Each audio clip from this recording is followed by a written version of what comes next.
أعوذ بالله من الشيطان الرجيم بسم الله الرحمن الرحيم السلام عليكم ورحمة الله وبركاته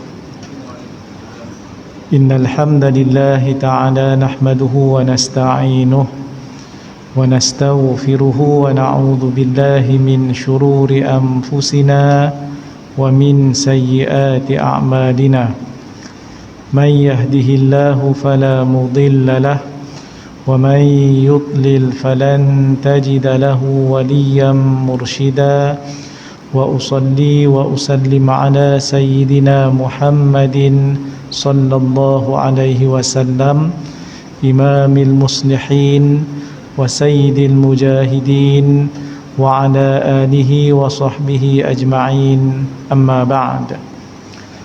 Fadil Tuan Imam yang bahagia, Tuan Nazir Masjid, ahli jawatan kuasa masjid, tuan-tuan dan puan-puan, muslimin dan muslimat, orang-orang alim yang dirahmati oleh Allah Subhanahu wa ta'ala sekalian. Pertamanya kita merafakkan syukur kepada Allah Subhanahu wa ta'ala di atas segala nikmat yang Allah berikan kepada kita. Alhamdulillah, kita juga bersyukur kepada Allah Subhanahu wa ta'ala yang masih panjangkan umur dan usia kita sehingga saat dan ketika ini. Malam ni kita masuk tanggal 7 hari bulan Rajab 1443 Hijrah. Kita berdoa kepada Allah Subhanahu wa ta'ala agar segala amal soleh yang kita kerjakan sebelum ini semuanya diterima oleh Allah Subhanahu wa ta'ala. Allahumma amin. Kita juga berdoa kepada Allah Subhanahu wa ta'ala agar diberikan kekuatan, semangat yang tinggi untuk terus istiqamah melakukan segala yang disuruh oleh Allah ta'ala, tinggalkan segala yang dilarang olehnya, banyak bersolawat ke atas junjungan besar Nabi Muhammad sallallahu alaihi wasallam, membantu menolong orang-orang yang susah ditimpa musibah. Dan marilah kita mula untuk memperbanyakkan amalan-amalan sunat, kerana kurang daripada 2 bulan kita akan masuk bulan Ramadan. Allahumma barik lana fi Rajab wa Sya'ban wa ballighna Ramadan. Ya Allah, berkatilah kami dalam bulan Rajab ini. Ya Allah, berkatilah kami dalam bulan Sya'ban nanti. Ya Allah, panjangkanlah umur kami sempat bertemu dengan bulan Ramadan. Amin. Kita juga terus berdoa dan bermunajat kepada Allah Subhanahu wa ta'ala agar wabak COVID-19 segera diangkat oleh Allah Subhanahu wa ta'ala. Allahumma amin. Tuan-tuan dan puan-puan sekalian yang dirahmati oleh Allah Subhanahu wa ta'ala, kita sambung perbincangan kita yang lepas. Yang terakhir kita berhenti pada perkara yang ke-6 daripada larangan-larangan, iaitulah tashabbuh ar-rijal bin nisa wan nisa'u bir rijal. Tashabbuh iaitu menyerupai, orang lelaki menyerupai perempuan dan orang perempuan menyerupai lelaki. Kita dah masuk sedikit tapi kita ulanglah sebagai faedah. Tashabbuhur rijal bin nisa, orang lelaki menyerupai orang perempuan ini boleh berlaku dalam berpakaian dan juga perhiasan. Fil libas, al-libas pakaian, wazinah, az-zinah ini adalah perhiasan. Contoh yang diberikan oleh pengarang kitab Al-Fiqhul Manhaji ini, mithlu labsil asawiri wal aqrati wal atwaq, seumpama memakai gelang tangan, begitu juga dengan memakai anting-anting di telinga, seterusnya memakai rantai leher. Itu biasanya adalah orang perempuan kerana berhias, kemudian emas yang dibenarkan kepada mereka untuk mereka pakai sebagai perhiasan di badan mereka. Baik, sekarang ni orang lelaki yang memakai pakai gelang tangan, begitu juga dengan anting-anting di telinga, begitu juga dengan rantai leher. Ini contoh yang diberikan. Wa kadzalika fil kalam, dan begitu juga boleh berlaku orang lelaki menyerupai perempuan pada aspek al-kalami wal mashyi, iaitulah pada aspek percakapan, wal mashyi pada aspek berjalan, gaya bercakap, lenggok, berjalan. Yang kedua, ini juga boleh berlaku tasyabbuh orang lelaki macam orang perempuan. Seumpama seseorang yang takalluf ni dibuat-buat supaya suaranya lembut. Begitu juga dengan ada perkataan-perkataan tertentu yang biasa orang perempuan ini sebut, dia pun nak sebut juga. Jadi dibuat-buat, takalluf itu dibuat-buat. Kenapa perkataan dibuat-buat ini dipakai? Kerana ada orang yang lelaki tetapi Allah takdirkan memang suaranya macam perempuan, itu lain ceritanya. Sekarang ni dibuat-buat macam perempuan, ini yang kita bincangkan. Wa tarqiq as-saut, dilembutkan suaranya. Wa talyin al-kalam, gaya bahasanya dalam percakapannya juga dilembutkan, dilunakkan, dan yang seumpama dengannya. Itu contoh saja. Jadi apa saja yang kebiasaan untuk orang perempuan, orang lelaki buat supaya macam perempuan, mimma takunu alaihi nisa fil adah, yang biasanya itu adalah adat kebiasaan bagi orang perempuan. Begitu juga sebaliknya, wa tashabbuhun nisa'i fir rijal, dan orang perempuan menyerupai orang lelaki juga, contohnya dalam pemakaian dan beberapa sifat tertentu. Seumpama dibuat-buat katakan lufi al-khushunah, seumpama dia kalau suaranya kemudian gerak-gerinya itu ditunjukkan sebagai orang lelaki, kasar lah. Perempuan tak macam tu, tetapi dia buat supaya jadi kasar, dilihat seperti lelaki. Ditambah dengan wahalqus sya'ri, potong rambut pendek sama macam orang lelaki. Dah lah tak tutup aurat, satu. Yang keduanya, rambutnya dipotong, jadi kalau daripada belakang tengok macam lelaki dah. Ini juga bentuk tasyabbuh, iaitu perempuan menyerupai lelaki. Wa nahwi dzalika mimma alaihi rijal fil adati, dan seumpama dengannya yang pada adat kebiasaannya itu adalah sifat-sifat orang lelaki. Baik, ini secara umumnya adalah gambaran, iaitu tajuk kita tasyabbuh, lelaki menyerupai perempuan ataupun sebaliknya perempuan menyerupai lelaki. Kita sambung pada malam ini, apakah hukum menyerupai ini, penyerupaan ini, apa hukumnya? Hukmu hadzat tasyabbuh, lelaki menyerupai perempuan, perempuan menyerupai lelaki, hukumnya apa dalam syariat Islam, khususnya dalam mazhab Syafi'i? Wa hadzat tashabbuhu min kullin minal jinsaini bil akhari haramun bal huwa kabiratun minal kabair liwurudil la'ni li fa'ilih. Tasyabbuh ataupun penyerupaan ini bagi setiap daripada jantina lelaki dan perempuan. Kalau yang lelaki menyerupai perempuan, kalau yang perempuan menyerupai lelaki, hukumnya adalah haram, hukumnya adalah berdosa. Bila sebut haram, kesannya adalah pada aspek pahala dan dosa. Saya sebut sebelum ini, iaitulah apa yang disebut oleh Imam Al-Haramain Al-Juwaini, guru kepada Imam Al-Ghazali, dalam kitabnya Al-Waraqat. Bila dia bicarakan tentang hukum ada dua bahagian.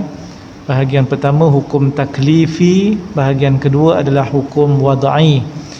Hukum taklifi semuanya berkaitan dengan dosa dan pahala. Apabila disebut satu-satu perkara itu wajib sebagai contoh, ia ada kaitan dengan dosa dan pahala.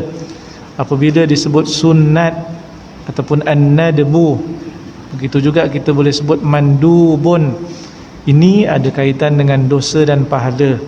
Bila disebut harus, ada kaitan dengan dosa dan pahala. Bila disebut makruh, ada kaitan dengan dosa dan pahala. Dan bila disebut haram, Imam Juwaini mendefinisikan at-tahrim ataupun haram itu adalah ma yu'aqabu ala fi'lih wa yuthabu ala tarkih, sesuatu yang kalau dibuat akan berdosa, yu'aqab, akan ditimpa, akan dibalas oleh Allah Ta'ala pada hari akhirat nanti dengan balasan yang buruk lah, azab. Itu semua iqab, maknanya dia berdosa.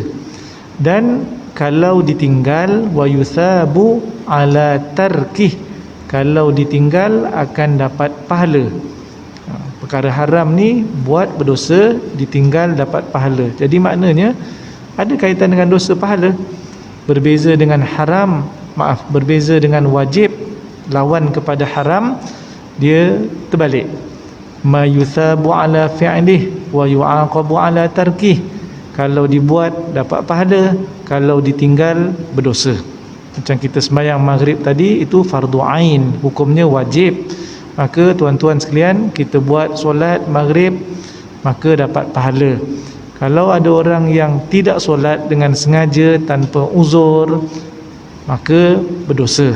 Jadi bila sebut haram, itu berdosa kalau dibuat. Siapa yang melakukan tasyabbuh, siapa yang meniru, yang lelaki meniru gaya perempuan sehingga dilihat macam perempuan, pakaian, kata-kata, cara berjalan, maka berdosa sewaktu dia melakukan ataupun tasyabbuh itu berlaku.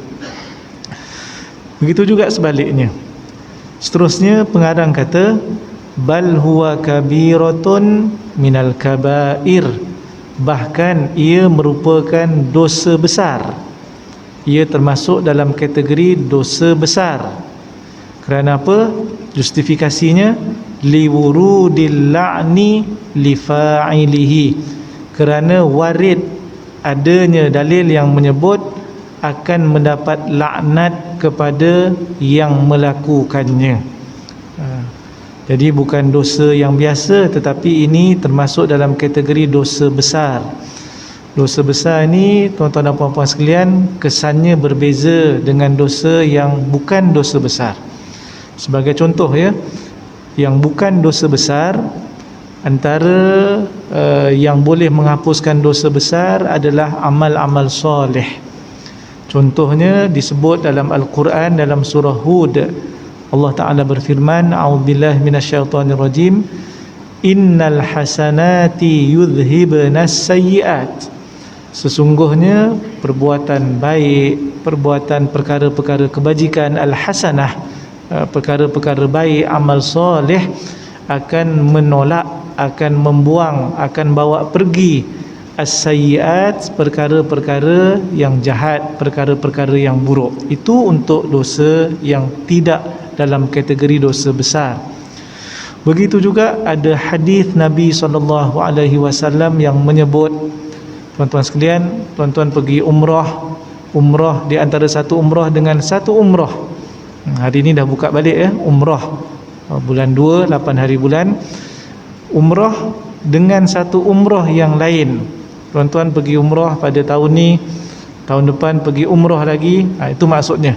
Itu adalah kafarah. Al-umratu ilal umrati kafaratun lima bainahuma. Ia adalah penghapus dosa di antara kedua-duanya. Jadi di antara satu umrah dengan satu umrah itu akan antara fadilatnya adalah sebagai penghapus dosa, kafarah. Kafarah itu penghapus dosa. Begitu juga al-jumu'atu ilal jumu'ati, satu Jumaat sehingga Jumaat berikutnya, itu juga adalah penghapus dosa, kafaratun lima bainahuma. Apa yang hadis sebut di hujung hadis itu? Nabi kata majtunibatil kabair, selagi mana tidak melakukan dosa besar. Jadi kalau dosa besar dia tak akan terhapus. Jadi berat. Tasyabuh ini suatu perkara yang serius, ia haram dan termasuk dalam kategori dosa besar. Yang kita faham tadi, dosa besar ini tidak akan terhapus dengan amal-amal soleh. Bagaimana nak hapuskan dosa besar? Dia kena bertaubat dengan taubat nasuha. Itu dia punya implikasi. Dosa-dosa yang tidak besar ni berdasarkan ayat Quran, berdasarkan hadis sebut tadi, mudah-mudahan kalau kita bertaubat itu lebih afdal, bahkan ia sangat dituntut. Tetapi dengan amal soleh itu mampu untuk menghapuskan apa yang dilakukan daripada dosa bukan dalam kategori dosa besar. Tapi yang dosa besar ni tidak akan hilang, tidak akan terhapus, melainkan dengan taubat, dengan taubat yang sebenar, taubat nasuha. Kemudian tadi pengarang menyebut bahawa termasuk dalam kategori dosa besar kerana adanya riwayat yang menyebut bahawa laknat. Contohnya dalam hadis nanti kita akan sampai, la'ana Rasulullah sallallahu alaihi wasallam. Para sahabat meriwayatkan satu hadis bahawa Rasulullah melaknat orang yang tasyabbuh. Lelaki menyerupai perempuan, perempuan menyerupai lelaki. Jadi ia bukan biasa-biasalah, kerana ada perkataan laknat, akan mendapat laknat Rasulullah sallallahu alaihi wasallam. Ini satu daripada indikator bagaimana para ulama nak mengenal pasti satu-satu perkara yang haram itu dalam kategori dosa besar ataupun dosa yang biasa. Salah satunya adalah kalau ada nas yang menyebut Nabi kata Allah laknat, ataupun para sahabat riwayatkan Rasulullah laknat kepada pelakunya, maka ini salah satu indikator untuk maknanya dikategorikan pelaku ataupun perbuatan itu dalam kategori dosa besar. Seterusnya pengarang kata wa huwa aidan minal munkarat allati intasharat wa sya'at bainal muslimin wala haula wala quwwata illa billah. Dan perbuatan ini juga wa huwa aidan, huwa balik pada siapa? Tasyabbuh ar-rijal bin nisa. Begitu juga tasyabbuh an-nisa bir rijal, laki menyerupai perempuan ataupun perempuan menyerupai lelaki. Perbuatan ini juga minal munkarat, dikira sebagai dalam kategori perkara-perkara kemungkaran. Dalam kategori al-munkarat, perkara-perkara mungkar, allati intasharat wa sya'at bainal muslimin, yang telah tersebar dan meluas dalam kalangan umat Islam itu sendiri. Wala haula wala quwata illa billah, tiada daya dan tiada upaya melainkan dengan Allah Subhanahu wa taala. Pengarang ini dalam kategori para ulama yang maknanya macam Syekh Mustafa Al-Bugha masih lagi hidup. Jadi kitab ini dikarang pada zaman kita lah tuan-tuan sekalian. Jadi ini kenyataan yang disebut oleh pengarang berkaitan dengan kemungkaran ini, tasyabbuh ini berlaku dalam kalangan umat Islam, bukan dalam kalangan non-Muslim sahaja, tetapi ia sudah merebak dan sudah tersebar. Orang Islam pun ada yang terlibat sama dalam melakukan tasyabbuh ini. Dan kita perasan tuan-tuan sekalian, dia macam ada satu gerakan secara tersusun di televisyen, sampai kartun pun terlibat juga. Dia ada warna-warnanya yang mereka pakai sebagai simbol sesama mereka, dan ia bukan satu rahsia lagi lah, bukan satu rahsia.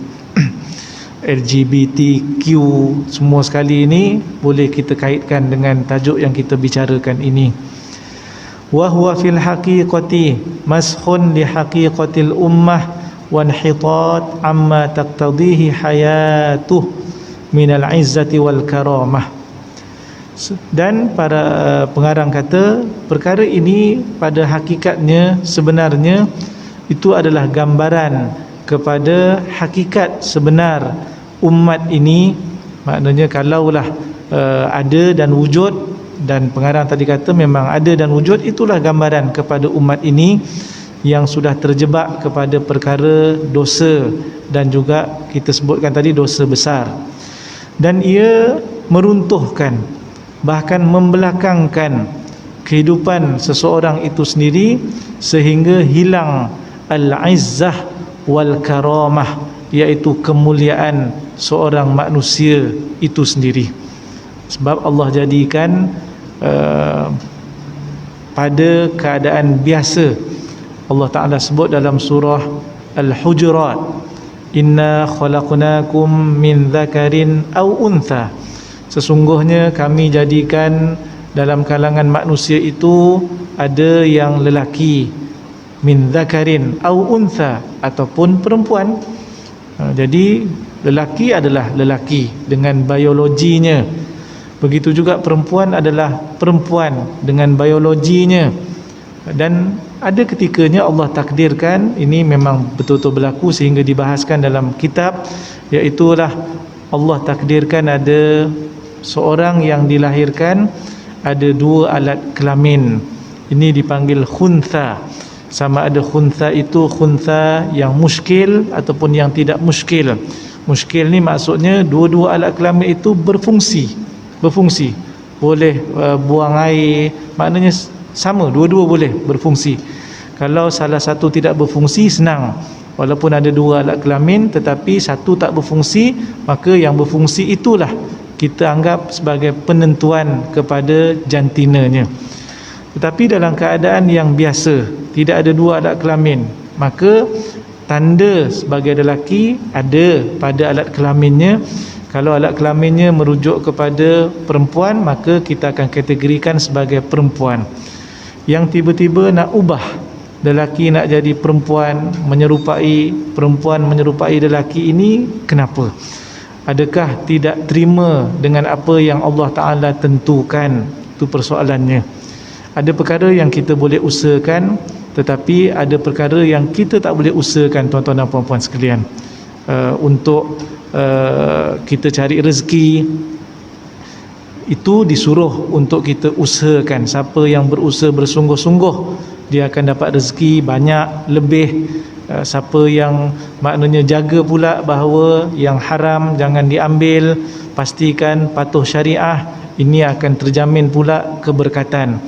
Ada orang ambil yang haram pun jadi kaya, maknanya itu mungkin kita kata tak berbezalah dengan orang Islam, tapi bezanya adalah pada dia dapat dosa pahala, dan yang kedua keberkatan.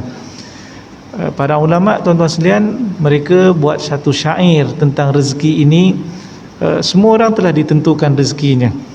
Kita boleh berusaha, itu maknanya satu yang dibenarkan, bahkan dituntut. Jangan pula kita malas tidur, tak boleh. Tetapi walaupun usaha macam mana pun Allah telah tentukan, itu semua dalam ilmu Allah. Kita tak tahu apa yang telah ditentukan, sebab tu tak boleh duduk saja berdoa kemudian kita kata inilah ya Allah telah beri rezeki kepada aku. Tak boleh. Sebab itu Sayyidina Umar Al-Khattab radhiyallahu an, apabila melihat kepada golongan Ahlus Suffah. Ahlus Suffah ini pada zaman Nabi SAW, pada zaman Sayyidina Abu Bakar, mereka ini dapat biaya daripada maknanya harta Baitul Mal. Mereka tidak perlu bekerja. Mereka ini adalah orang yang paling cepat. Kalau Nabi kata ada jihad, mereka lah yang paling awal datang kepada Nabi SAW. Tetapi Sayyidina Umar tengok akhirnya diubah pentadbiran. Sayyidina Umar kata, innas samaa la tumtiru dhahaban wala fiddatan, sesungguhnya langit itu tidak akan menurunkan hujan emas dan juga perak. Lalu dibatalkan apa yang sebelum ini pernah dilakukan. Sayyidina Umar minta kepada semua berusaha, masing-masing berusaha, berikhtiar cari rezeki, kerana itu yang dituntut oleh agama. Adapun syair yang menyebut gambaran rezeki itu yang saya nak sebutkan ini, ia berkaitan dengan Allah telah tentukan setiap daripada kita apakah rezekinya. Kalau dia berusaha nak lebih daripada yang telah ditetapkan, tetap dia akan dapat sebagaimana yang telah ditetapkan. Sebab itu ada orang bila berusaha kali pertama, kali kedua, kadang-kadang tak berapa berjaya. Itu menunjukkan tidak mesti usaha itu akan berjaya, tetapi setiap daripada kejayaan mesti kena usaha. Itu penting. Jangan sampai pula kita faham kalau macam tu tak payah kerja lah ustaz, kira kita duduk je lah, Allah dah takdirkan kita miskin, miskin lah kita. Tak boleh begitu. Cuma nak bagi tahu semua orang telah ditentukan rezekinya. Sebab itu anak-anak yang masih kecil juga boleh hidup, dalam perut pun boleh hidup. Itu tandanya mereka tak berusaha, tetapi rezeki itu ada. Apa yang disebut oleh syair, syair kata rezeki ni macam bayang-bayang. Ada wording bahasa Arab dia menarik, tapi saya terjemahkan saja. Rezeki yang kamu cari dan kejar itu adalah seumpama bayang-bayang yang mengikut kamu. Sekiranya bayang-bayang itu di hadapan kamu, maknanya kalau cahaya kat belakang, kamu nak kejar dan tangkap bayang-bayang itu tak akan dapat. Makin ke depan, dia pun ke depan juga. Tapi ketika kamu berpaling tinggalkan bayang-bayang itu, maka bayang-bayang itu akan mengikut kamu. Masya Allah, itu gambaran rezeki dan seumpama bayang-bayang. Tapi berusaha tuan-tuan sekalian, itu yang dituntut dalam syarak. Baik, kembali di sini, ia menghilangkan al-izzah wal karamah, wala siyama ayyam mihnatil ummah, lebih-lebih lagi pada hari ujian kepada umat ini dan musuh-musuh Islam menyerang daripada segenap penjuru. Mereka tunggu saja, bahkan sebahagiannya dirancang oleh mereka untuk melemahkan umat Islam. Itu kena hati-hati. Seterusnya, dalil pengharaman tasyabuh ini, beberapa hadis dikongsikan menunjukkan kepada hukum haram tasyabuh bagi setiap lelaki ataupun perempuan yang menyerupai jantina lawannya. Itu adalah hadis dalam Sahih Al-Bukhari daripada Ibn Abbas radhiyallahu anhuma, qala la'ana Rasulullah sallallahu alaihi wasallam al-mutasyabbihina minar rijali bin nisa wal mutasyabbihat minan nisa'i bir rijal. Rasulullah melaknat orang-orang lelaki yang menyerupai perempuan, dan Rasulullah melaknat orang-orang perempuan yang menyerupai lelaki. Azan dah? Belum? Dah azan? Dah masuk waktu? 2 minit. Okey. Satu lagi hadis. Yang kedua juga dalam Sahih Bukhari daripada Ibn Abbas juga radhiyallahu anhuma, la'anan nabiyyu sallallahu alaihi wasallam al-mukhannathina minar rijal wal mutarajjilat minan nisa. Mukhannath merujuk kepada khuntha, istilah orang lelaki yang nak jadi perempuan dipanggil mukhannath. Dia bukan khuntha, dia nak jadi perempuan dipanggil mukhannath, istilahnya. Wal mutarajjilat diambil pada perkataan rajulun, lelaki. Orang perempuan yang nak jadi lelaki, meniru tasyabuh orang-orang lelaki. Baik, laknat itu disebut dalam hadis. Kemudian Nabi bersabda, akhrijuhum min buyutikum, keluarkan mereka ini daripada rumah-rumah kamu.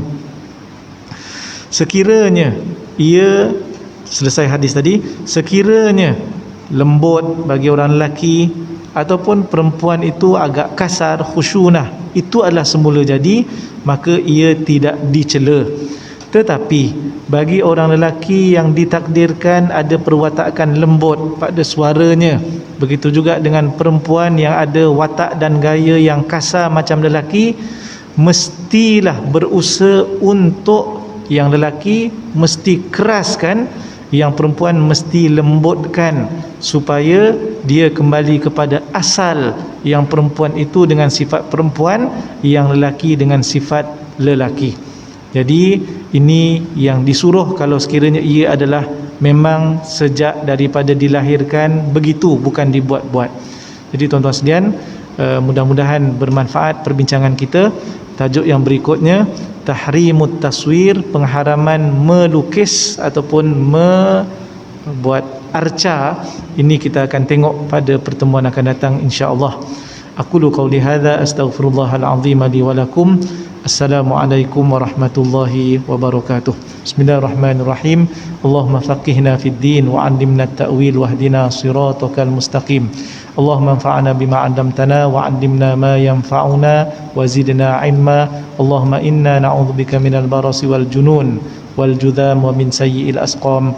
Wa sallallahu ala sayyidina Muhammad walhamdulillahi rabbil alamin.